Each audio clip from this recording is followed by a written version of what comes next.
20s, life is firing off amazing. I end up going on to, flip over 200 properties in my career, make a couple guys, investors, over $1 million. They're well over that profits now. Well, I wanted to do this a while ago, and I said I would, and it's my KYCC, which is Know Your Content Creator. I figured just leveling up social media in a way, which would be pretty cool. I know if I was following somebody and I'm following, and they're kicking me information, or I'm taking their opinion and giving it a little bit of value, and it's holding some weight with, when somebody says something like, I would like to know a little bit about them to say, okay, well, this person's already done this. It's like, would I take advice from Jeff Bezos on business and, maybe starting something on startups? Absolutely. Would I take if Steve Jobs was still around, on like creating a product or something? Absolutely, I would take that. So I'm kicking this out to give you guys where I've won and where I've failed in life, and I'm going to try to kick it out in the most humble way. And I think it's good for my followers, my supporters, those that are out there that are open-minded, hold themselves accountable, and say, you know what, man. We understand not everyone's always going to be perfect, especially when it comes to reading charts. There's no one that's going to nail it down 100%. So I wanted my supporters and my, those that have been following me for a while, just to kind of get a better read from me when they read my tweets and stuff like that, just to know who's this person, that I'm reading this information on. I think that's next level social media accounts. No offense to anybody that just, doesn't have their personal information or who they are out there. That's fine. Not everyone's different. I want my account to say, okay, well, this is who I am. This is where I failed. This is where I've succeeded. This is who the person is that you're following. And when I say something, you know who I am. You know a little bit about me. And if you wanted to, take that information, which you're taking information and downloading in your brain from stuff that I might tweet or something, because you're reading that information. So I think it's right to know where it's coming from, what type of person is delivering that for you. It's no different than these books. You probably see this book here. There's some books over here if you can see them in the camera. I look at them as mentors, those authors, and I always wanted to kick out information because I'm a gatherer of information, and then I kick it out. And I haven't been doing that lately. It's mostly just been charting, and I literally stopped kicking out that valuable information that I've gathered. It's all within me, and I'm navigating myself. So this is a video to give you guys some information about where I've been, where I've failed, and where I've succeeded, and maybe you can find some inspiration on it, and just to pretty much KYCC, Know Your Content Creator. So I'm a real estate guy, 39 years old now. I got my real estate license back when I was about 22. I actually started flipping houses around 2021. I flipped my first house, borrowed money from my grandfather, used his credit.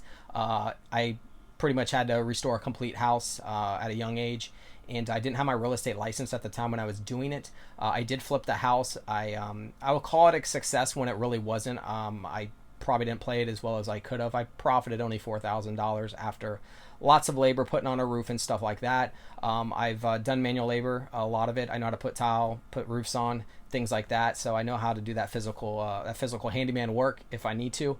I'm all about working smart and hard, so I don't always just do physical labor all the time. However, I will do it from time to time just to keep that ability going. I don't want to get lazy in that department and just be only Mr. behind the desk. So I work smart and hard. That's the way I have always kind of conditioned myself, and I continue to do that till this day.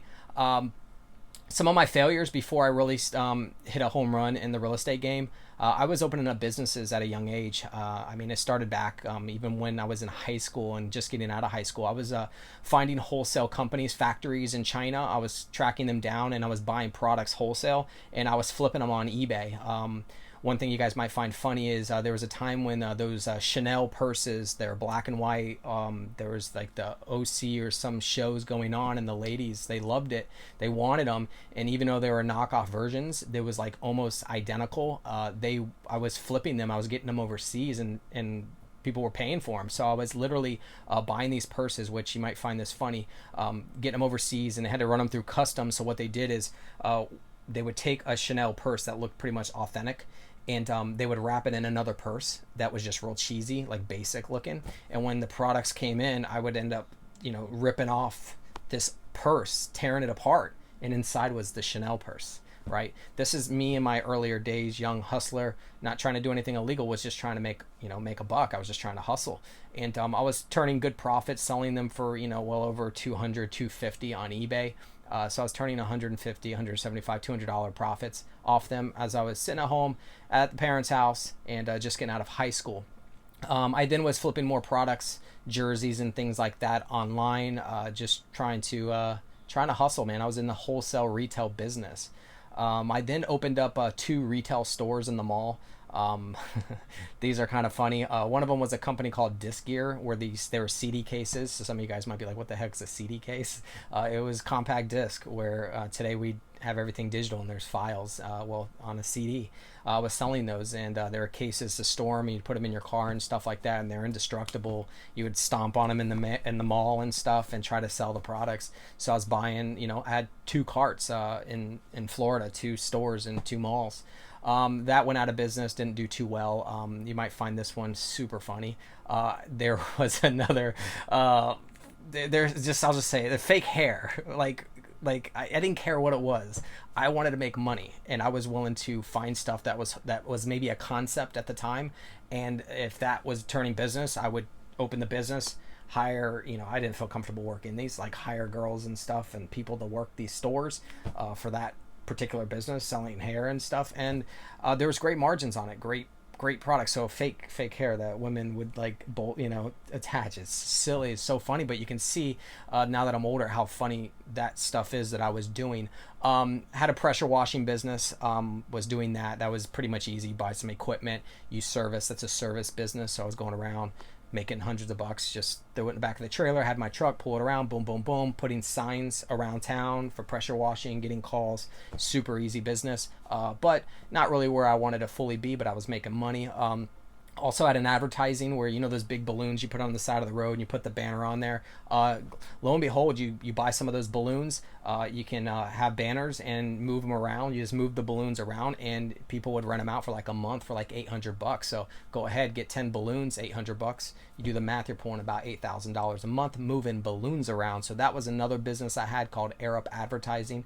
Didn't really last too long. Was always thinking I needed a partner to do this stuff, and I was always the one that actually was the one that wanted just to go in and make this happen and build this business. And I realized at a young age, like, dude, you can do this stuff yourself. You don't need partners, man. You can just get employees and stuff, dude. It's all you. So I then started to learn that this was in my early 20s, probably about 23, 24, that I'm doing stuff like this. Then you can see, I'm trying to transfer into to real estate during this time.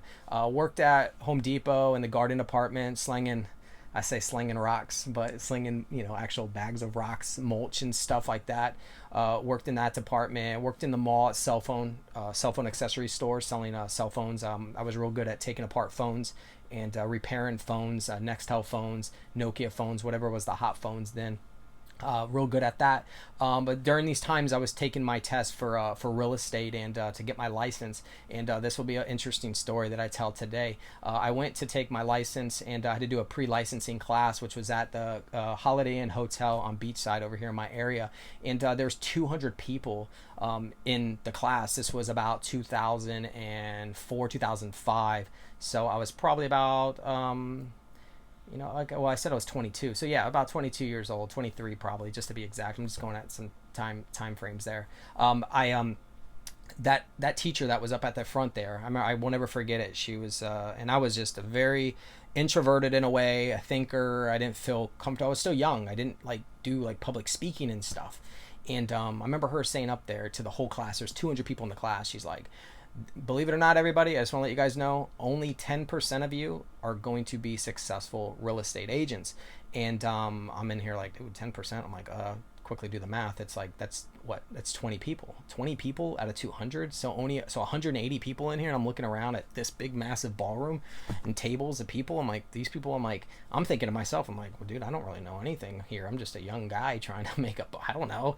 But what you don't realize is those intangible traits. If you have the drive, you have the want to succeed, you're going to outperform everyone. Even if you're not the most intelligent and you're the most maybe quiet, introverted person, you work on yourself, you're going to get very successful, and you're going to create some abilities that are going to help you later in life. So what they ended up doing is they had this little project in the class before it started. Whoever you're sitting next to, you had to fill out this information about yourself. You would hand the piece of paper to the person next to you. You guys would swap, and they made every single person go up in front of the room and talk about the other person. when it got to me, I'm like, dude, I do not feel comfortable speaking in front of like 200 people right now. This is not who I can, but I had to go do it. My head was down the whole time, and I'm just reading this paper, anxiety, like freaking I just didn't. I was probably definitely looked like the weakest link in that group. Definitely the weakest link. I ended up getting my license and stuff after I passed that class, and I'm just getting going. I didn't jump right in because I didn't know what to do. I got my license. I don't know anything about this business, but I just I knew that if I worked hard in this business, I'd be super successful. And as hard as I worked, as much I would make, because I was working in corporate America jobs and I'm busting my butt, but they're paying me because I'm only like 19 years old. They're paying me like a 19-year-old. So even though if I was hustling, doing better than the people next to me with degrees, it didn't matter. I just looked at it, I'm like, well, this is ridiculous. On the football field or in sports, if you perform, you get paid. I'm like, I'm performing. And I just didn't like that. So I'm like, I need to switch this up. So lucky I caught on to it at a young age. And then I started going into areas that I'm like, all right, so if I go into real estate and I work real hard, I'm going to get paid for that. So as hard as I work 24/7, I can make it and make money. And that was my mindset. So once again, I didn't know how to start and stuff. And I had a mentor kind of like that. He worked at the cell phone company that I worked for, and he was the owner of it, and he went and opened up a brokerage, a real estate brokerage. And I'm like, I'm gonna go hang my license with him. While I'm doing that, I'm still kind of working at Home Depot. I remember trying to get a job at the time with a couple local banks, like just to be a bank work at the bank, trying to find some positions. I didn't know much. And I remember I failed the phone interview. They didn't think I was just stumbling with my words. They didn't think I was good enough. The cable company, they didn't want to hire me. I even went to a home builder in town, and they wanted me to take a personality test, and they said I didn't pass the personality test. I mean, I've had stuff like local businesses, tell me my like when I was creating products, my business model was no good. Teachers tell me, told my parents like we're gonna be losers, me and my brother, and also just teachers tell me I was gonna be flipping burgers and stuff. So I'm sharing this stuff with you because I just want to let you know some of the things I went through and that what I would hear. And but I never was bothered. So also just let you know, it took me 5 times to pass the real estate test. And I remember people were like laughing at me in a way and thinking I was a dummy. And I remember my girlfriend at the time, she was just not really too supportive. She was just like kind of like, oh my gosh, you failed again, and everyone would know, like, and I just looked like I sucked, and they made me feel like I sucked, even though deep inside I didn't feel that way. I just knew that I would keep going. That was one thing. That was one of my intangible traits I'm really good at, is I have perseverance. I figured out that, and I'm like, no, I'll just keep going. I'm not going to sweat it. So I just kept going, even though I was getting that kind of feedback. So long story short, I want to tell you what this happened here. So you can see I got rejected in a lot of areas, and I look like the weak link of the 200 people in the class. I have companies, real estate companies like builders telling me my personality is not fit for a sales position in real estate.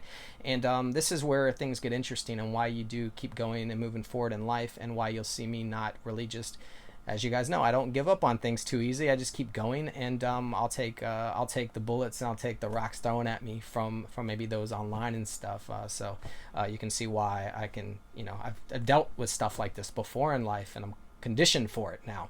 So long story short, I end up in 2005. I will never forget it. There was a house on Owl Street, which you might find interesting. I didn't do it on purpose. Why my logo's an owl, and there's probably an owl right here behind me. That it becomes my logo of this, like, I don't know why. I just thought it was like, oh, like owls. Why? They're the night vision. That means they can see things, at night. They have really good vision, and they can pick up on things. Very stealthy creatures. Can be very aggressive if they want to be, but just very calm. Symbol of wisdom and stuff. Thinkers. I just find the owl like pretty impressive in a lot of ways. I'm like, oh man, they're cool. They're chill. If they want to get aggressive and attack, they can do that. And I just thought like the wisdom, like the thinking, the getting the knowledge, which is what I like. I like that about them, and just kind of stealthy, being under the radar. I always like to operate that way and not be flashy, and then you just hit those results, and everyone's like, yo, wait, what happened? Like, yeah, he just did that. No one even knew. So I'm really big on being stealthy on things like that. So just wanted to kick some more of this out because I think it might be kind of helpful to some of those out there trying to make their way in life and trying to achieve some stuff. I went 2005, Owl Street. I had a client buy it, and when they went to buy it, they said that, hey, Chris, I just saw this sold for 30,000, and we're buying it for 165,000 or 125 or 30. I can't remember what it was. It was something like that. I'm like, it was probably a mistake or maybe some deal in the family or something. I end up going to research that, and I stumble across buying foreclosures, and this is during a time when the market is crashing. I end up figuring out running title. I got really good at valuing properties because I was spending so much time in the business and real estate. I just got my license, and I have kind of a mentor like helping me. The guy that owned the cell phone company that I worked for, then opened up the brokerage, and he's pretty much throwing me to the wolves. Here you go. I'm falling on my face looking like an idiot, but I stumble across this opportunity of foreclosures. So I go to the foreclosure auction, and I don't understand it at all. I then start reaching out for help, trying to figure out how to figure this out, asking all types of people. I then finally start to understand case numbers and understanding those court files and reading them and the title and stuff like that. And I'll just speed up this whole little information about myself. Well, I end up going on to sell, and this is during a time when the markets are crashing. That whole movie, The Big Short, I was right in it. I went right through it, and I was able to. I had an investor that was like he was about to buy some storage units, and he wanted to make money. He wanted to get a return on his money. The economy was getting bad. And his son lived in my area. The investor was in another state, and sends us, $200,000. Says, show me what you can do, Chris, with this whole auction stuff. So I help him buy a property, and I'm pretty good at already doing the repairs. Remember, I did this at a younger age before I got my license. Remember that? I picked up information then, even though it wasn't a successful flip for myself. I have information. And then I got good at crunching numbers and valuing things, and really reading markets. And I ended up seeing that the market was falling, and I started pricing my stuff ahead of the market, and there were short sales, foreclosures. I just was like, we need to be the best product at the best price in today's time to do this. So we started pricing stuff below. If the market was here at the time and it was falling, I was below the market, and I was the best product, and I wasn't a short sell or a foreclosure. I was move-in ready. I was the best. If there was a buyer, they were buying my products. So I was pricing my stuff at those levels, and then we were running our numbers backwards and putting profits in there. So what ends up happening, I helped this investor return a good amount of money. And he's like, this is exactly what I'm looking for, Chris. He was a good old country boy. He's like, sends me his son down and me $1 million to play with. So I'm like, we got $1 million liquid $1 million here. Let's go ahead and start picking up some properties. So I start looking at 200 properties every weekend, going through foreclosures. Remember, the crash is happening. I am now capitalizing on a market crash, getting listings, making money that I didn't think I was going to be making. Going from somebody making less than $40,000 to quickly making over $100,000 a year in my 20s. Life is firing off, amazing. I end up going on to flip over 200 properties in my career, make a couple guys, investors, over $1 million. They're well over that profits now by my data, and that data was also obviously helping me because I was getting properties, selling properties. We're employing people in a economic crash. So whereas employing people, investors are making money, I'm making money, my brokerage is making money. I'm just a young guy in his 20s killing it. I had a vision board, which you can see probably a partial one there, that I always had in front of my computer and my desk. My desk was always a mess, which if you've read the book, or you do read the book, How Google Works, they're okay with stuff like that. I'm like, I know it's a mess, but this is production here. If my desk was nice and clean, I'm probably not hustling. So my broker, which my desk was a mess in his office, he didn't really say much. But at corporate America, my corporate jobs, they used to say, clean up your desk and stuff like that, always to me. Well, at Google, they don't care. They want production. And I understand it now that I'm older, and I'm like, I was producing massively. And I can probably show a picture of that desk. I probably have it, and you can see that's what it kind of looked like at all times there. So I was out there, literally slanging houses like crazy. I was achieving things on my vision board that I couldn't imagine. People would come up to me, how's real estate going? Because I know the market was crashing, and they would say it in a joking way, and I'm like, killing it, man. Like, yeah, right. And then people would say, you're flipping houses? Yeah, right. And I'm like, oh, man. They didn't believe it. They didn't see it. And I found that in that market, and that's something that really gave me a lot of confidence and catapulted me. And because it felt good making money, and I was helping other people make money, and we were employing jobs. Like I was helping people that didn't have anything, they were losing, they're out of work, and we were employing them. We were giving them tons. As long as I kept those houses coming in and we were getting those houses, we were putting products out there. They were staying busy during tough times, making money. So it was such a win. And you just go back to look at, that 20% of 200 people that were going to be successful, or no, that 10% or whatever it was. Yeah, only 10% of the 200 people. So there's only 20 of us. I was actually the introvert, the one that looked very like a rookie, very green. Like this guy wasn't going to make it. I went up there and spoke. I actually was one of the 20 people that was actually going to be successful in real estate, and it kind of blows my mind. So I share that story with people. And I'm the guy that failed the test 5 times, and people were making fun of me. And I'm the guy that, the builder said I didn't have the personality for sales and stuff like that. And that builder, when the times got tough, you want to know what happened? They had to stop building. I don't think they fully went out of business, but they had a bunch of homes that were vacant. And I'm not saying this to throw any jabs, but those houses that builder was building that ended up selling to somebody else, I ended up buying those at the auction with my investor, and I'm flipping that product that I was going to be working for. So it actually all worked out for me. All those rejections are a good thing. And it just goes to show, if you just go after something that you're passionate about, you can be super successful. There's more to what has happened as I'm doing real estate. I'll tell you this. I ended up going down to South Florida and buy my dream car, which might not be anything big for a lot of people. A lot of people was like Lambo and stuff.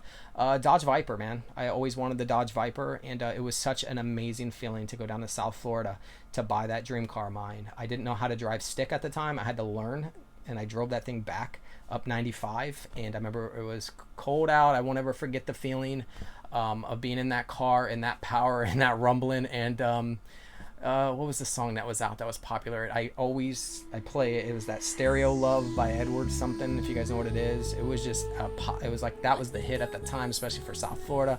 And I was an amazing experience, especially the person I bought the car from. They had Ferraris and stuff, and I was riding it in the Corvette ZR1 or whatever it is, and he was trying to show me how to drive stick, and then we jumped in the Viper, and like that was so worth it, but I played things wrong, and this is where I messed up a little bit. I was buying things, and I had to go back out there and work, so making a ton of money, and I had no overhead. My overhead was very low.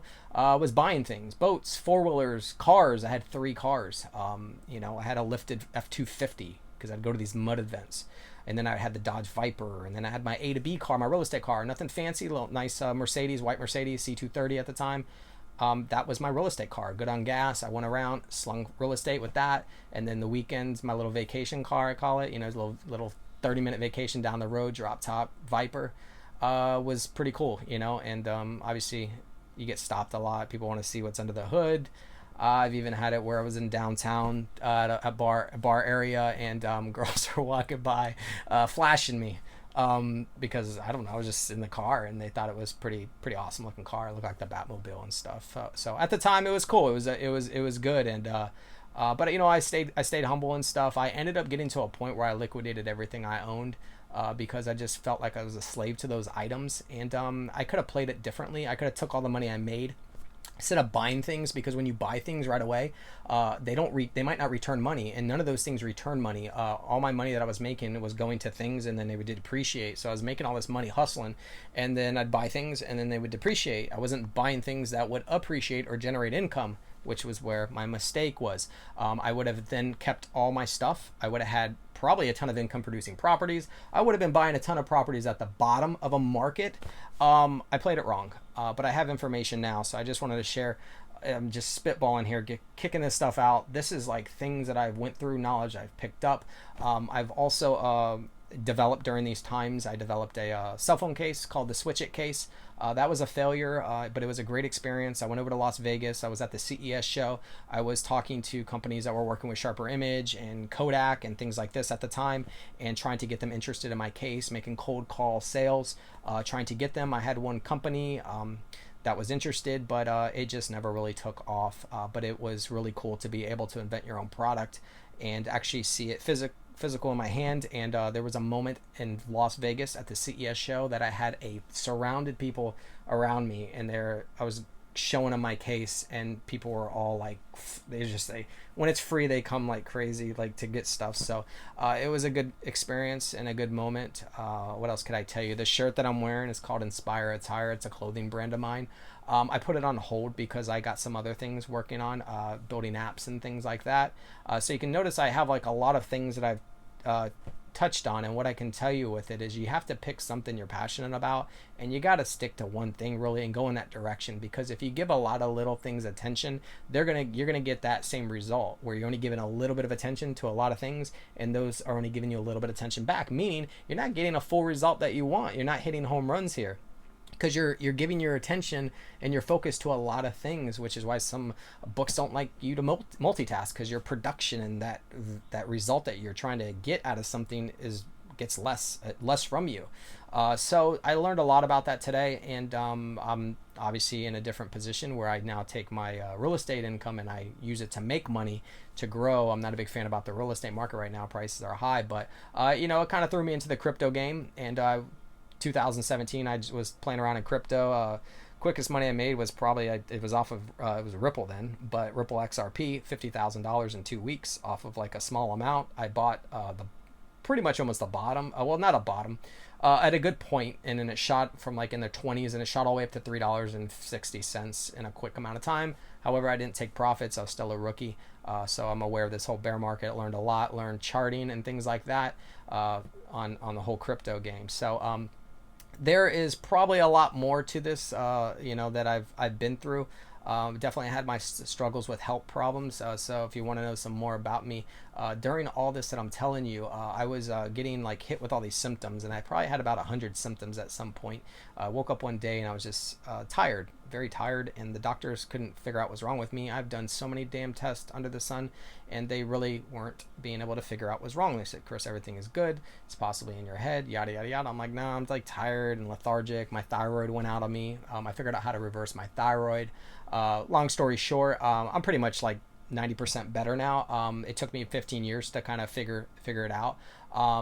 Bacteria in the body, heavy metals in the body, just very toxic. I think I damaged my gut. I ruined my gut with the high sugar diet that I didn't know no better. The McDonald's, the pizza, the Doritos, the chocolate milk, you name it, the beer. I was drinking all the time with my buddies. That's what you do when you're, getting out of high school and stuff, going to the clubs and the bars and stuff. And my body just didn't like it. And you can get overgrowth, fungus in the gut called like candida, a yeast overgrowth. You could damage the gut lining that can allow food particles and things to get into your bloodstream. Body will then attack itself. You can get autoimmune disease from that. And that's how your thyroid can go out at the age of 22, which is what happened to me.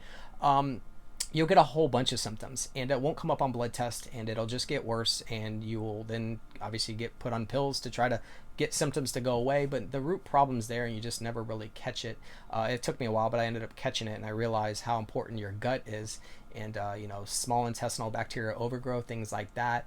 Any type of bacteria, man, pets and stuff, parasitic bacteria, heavy metals. You have to do heavy metal chelations.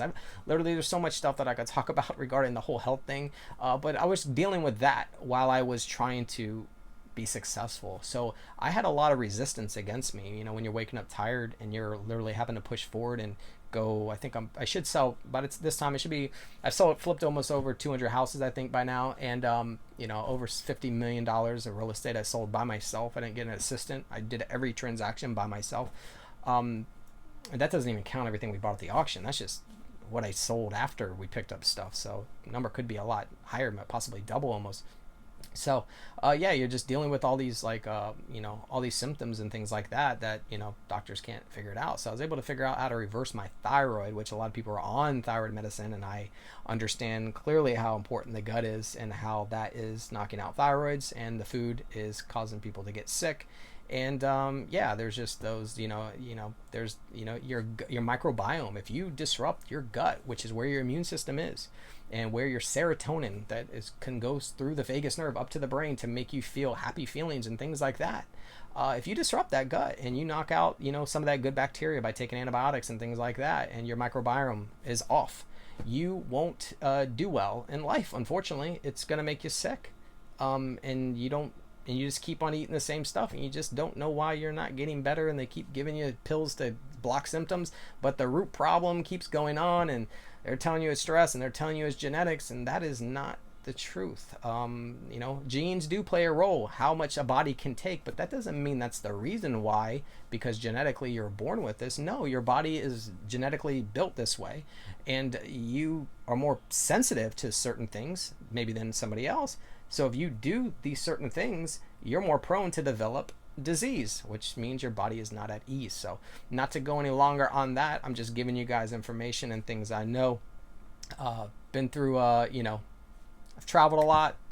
I've won a lot. I've had a lot of failures and stuff. I forgot to say, I've written a couple books. I got some behind me. I'm thinking about getting into real estate. Was one of my first books. I wanted to help people in real estate, so I wrote that book. See the Cube and Not the Square. No, I'm not really too impressed by that writing, but that was a book. These are on Amazon, by the way. And they're on like Barnes and Nobles, like websites and things like that. The Navigator is my latest book, and I got another one coming out, which is Mr. Level Up. That one's going to be very interesting. It's still in progress because I am working on a goal, and once that's achieved, that book can be finished. So I can't finish that book until I hit my milestone and my pinnacle on that. But I've written a couple books, was able to do that, so that was a big achievement of mine. Felt good to become an author and have products out there. My apps, boy, started with Flappy Bird one day. Next thing you know, I'm developing apps. I have something that is social networking app, social media app, and I had a moment where many people thought Facebook, Mark Zuckerberg actually stole an idea of mine, because we both launched, I launched an app called Tabble, which was like these bubbles, these groups, and Facebook launched Facebook groups, and the user interface, I'll throw it up right here, you'll see that it was pretty much identical. They were launched within a week or two of each other. Kind of crazy. So I was just like, there's no way, but I'm like, maybe we were just on the same page, but who knows? People say, no, they listen, AI is picking up on that, and then they're like, hey, this guy's doing this, and they can see information and be like, oh, that's that's what he's doing. Oh yeah, I like that layout. I like these. He's got the buttons were in the same place too. It was just bizarre. So it is what it is at this point. So I just kept going. I'm passionate about creating. That's something I've learned about myself. And I'll just leave off with this. People ask me, well, Chris, what would you do? And I'm like, well, you lock yourself in a room, but obviously make sure you can get out. And I would do this. I would ask myself 3 questions, and there's actually 4. It's who am I, right? You got to answer that question, right? What do I want? Why do I want that? Would be the 3rd one. And then the 4th one, after you get those 3, is how do you get that? What do you do? So I'll just give you an example. We'll end on this. Is that who am I? I'm somebody that likes to create. I figured that about myself. I looked when I was younger, what was I doing before money was involved, before anything, responsibilities? I was on the computer. I was creating, whether I was using Microsoft Paint, creating stadiums, drawing stuff. I was on the computer a lot. Roller Coaster Tycoon was a game I was playing, and I would build theme parks. You can see I'm like creating this business in this world, and I'm trying to run a business here, this theme park, and generate income and keep the park open and grow the park and stuff. I'm like, I like business and stuff, so I like to create. I like business, I found that I would just genuinely like to help people, like solve problems. I like to solve problems. I look for solutions. So whenever there's a problem, I focus on the solution, and I became very successful, especially in real estate with that, because when the real estate, there's a ton of problems, and I was just like, all right, well, this is how we solve it, and I had fun solving it. It was something I like to do. So I like to create. I liked business. I like to solve problems. I like to help people. I'd like to see somebody from maybe a lower class, help bring them up. That was something. And other than that, I think those were like the main 4 things that about myself. And I just knew that I had empathy. I cared about others, and things in the world, and I just wanted to help humanity. So I figured I was a humanitarian. So I learned, who am I? And then it went to what do I want, which comes in with that vision board. What do you want with this time on earth? And I really put together all the things I want, not just tangible things, but like, maybe I wanted to create this or solve this problem or whatever, rescue animals or, solve, like, I'm not saying cancer or anything, but like maybe help people health wise, solve their troubled symptoms and things like that. That's the things I wanted outside of the house, finding true love, traveling, all that stuff. Health became like really number 1 for me. I just want awesome health, man. I want to feel, because that's the ability to feel. If your health is compromised, you're not going to feel. So you can go buy the airplane, but it's not going to make you feel good because you probably compromised your health, and your body's not being able to create that feeling, that positive emotion. So to me, positive emotion is like one of the most valuable things that a human can have. Take away a positive emotion and see how much you like life. Yeah, you won't like it very much. And when you get hit with a bunch of symptoms like me, you'll wake up to that and be like, wow, you can be kind of like living in this world where you're like in a bubble, and you're kind of like everything's kind of like just fake, numb, you're not feeling as much, and you just can't connect, and you're like, there's a filter in front of you, so you're not really feeling as much. It's like life's not as fun. That's why that health is number one, and it always will be, because if you ain't got that, then you're not going to be able to, you're not going to enjoy anything. It's going to affect every part of your life, and it can do that very easily. So that's something I really encourage people to do, is take care of your health. Other than that, man, I just wanted to throw this out there. That's who I am, a little bit about me. And oh, I forgot, you can see me, I can get distracted. So who am I? What do I want? Why do I want that? So why do I want that is because I want to find my purpose. I want to live my purpose. It makes me feel good. That was the other one. I'm like, because it makes me feel good. That's who I am. What do I want? And why do I want that? Well, I want it because it makes me feel good doing those things. That's who I figured that about myself. And then you say, how do I get that? I'm like, well, I need to obviously take action, and I need to probably create a vision board, write down some goals, and I need to go in that direction. And you don't stop going in that direction, because that's where your purpose is. And that's how where you can find it. And progress equals happiness. Tony Robbins said it best, man. He's like, as long as you're making progress, you're going to be happy. So when you find those things and you find that direction, as long as you're making progress every day, you're going to be happy. So I'll end on that note. Thank you guys for watching this, and I hope you guys enjoyed it. Take care. Bye-bye.